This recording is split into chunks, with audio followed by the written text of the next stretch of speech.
pavement. Edmond Dantes stood proudly at the front of the ship Pharaon as it entered the port of Marseille.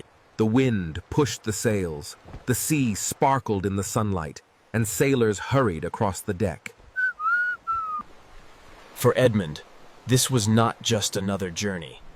It was the beginning of a new life. He was only 19 years old, but already the first mate of one of the finest ships of his company. His heart was full of hope and dreams, for he carried good news for both his employer and his family. The Pharaon had sailed from Smyrna, then stopped in Naples, and was finally returning to Marseille.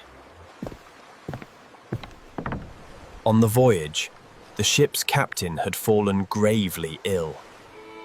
Edmond, young and ambitious, had taken command. All hands ready. We hold course for Marseille. He navigated storms, negotiated with traders, and brought the ship safely home with its cargo untouched. His skill and bravery impressed everyone on board. Even the old sailors, who at first had doubted him, now spoke of him with respect. As the ship neared the dock, a small crowd gathered to welcome it. Merchants, port workers, and families waited impatiently. Edmond felt his heart beat faster, for among the crowd stood the two people he loved most. His father, an old man who had given everything for his son. And Mercedes, the beautiful young woman who was promised to him. The ship anchored, and Edmond gave sharp, confident orders. Lower the sails. Prepare the ropes. Secure the cargo. And the sailors obeyed with speed. When the gangplank was lowered, Edmond ran down, eager to embrace his father and Mercedes.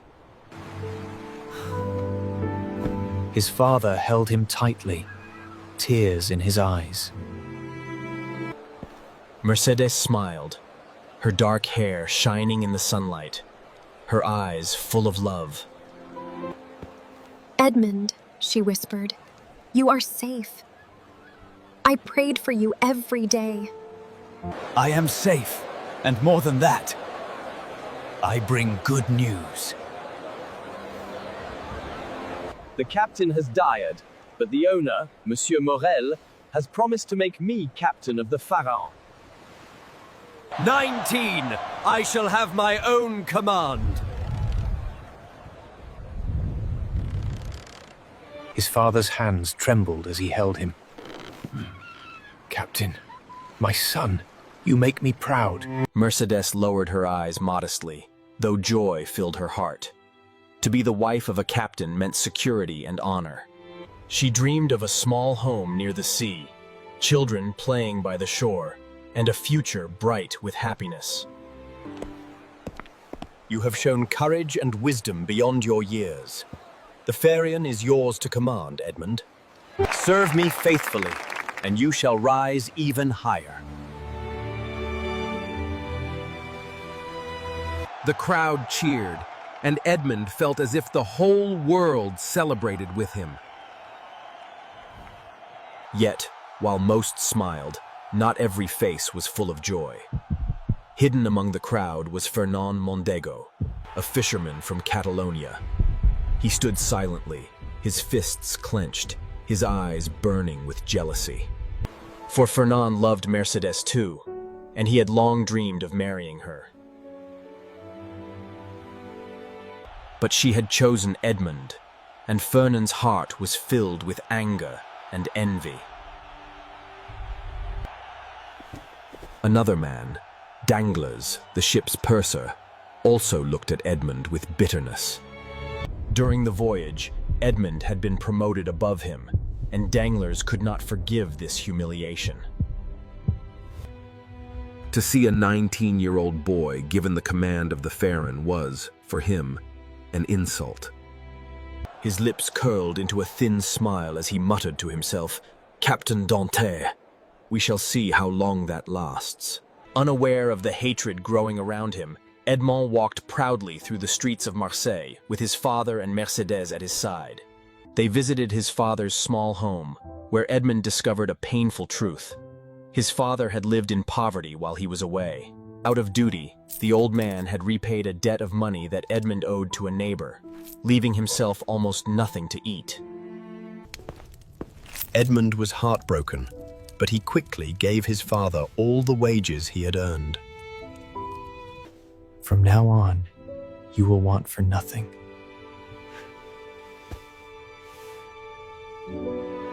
The evening brought more joy. Edmond and Mercedes walked along the shore, speaking of their future. The sea breeze touched their faces, and the horizon seemed to promise endless possibilities. They planned to marry as soon as possible. Mercedes leaned on Edmond's arm and whispered, My love, we will be together forever. I wish this happiness could last forever. It will. Nothing can take it from us. But fate had other plans.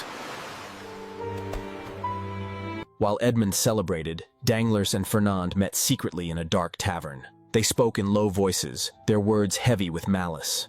Edmond has everything. Mercedes, success, the captaincy. While I, who has loved her since childhood, am left with nothing. And I, said Danglars, should be purser, second only to the captain. Instead, this boy takes the command, and I am forced to serve under him. His good fortune is insufferable. The two men drank coffee, their eyes filled with hatred. It was then that Danglars suggested a plan. What if Edmond were accused of being a traitor? What if someone wrote a letter to the authorities, claiming he carries messages from Napoleon's supporters? If he is arrested, he will lose Mercedes. She will be mine. Exactly. And I shall have my revenge. He will never be captain if he is in prison. That night, with careful handwriting, Danglars composed a letter. It accused Edmond Dantes of carrying a secret letter from Napoleon Bonaparte to his followers in Paris. The accusation was false, but it was dangerous. The government feared Napoleon, who had been exiled but still had many loyal supporters. To be suspected of helping him was enough to destroy a man's life. When the letter was finished, Fernand delivered it to the local prosecutor. With that single act, Edmond's future was poisoned. The next day, Edmond's friends gathered for his betrothal feast. Laughter filled the air, music played, and tables were heavy with food and drinks.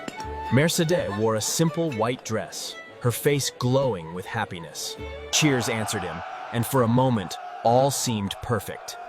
But outside, in the shadows, soldiers approached.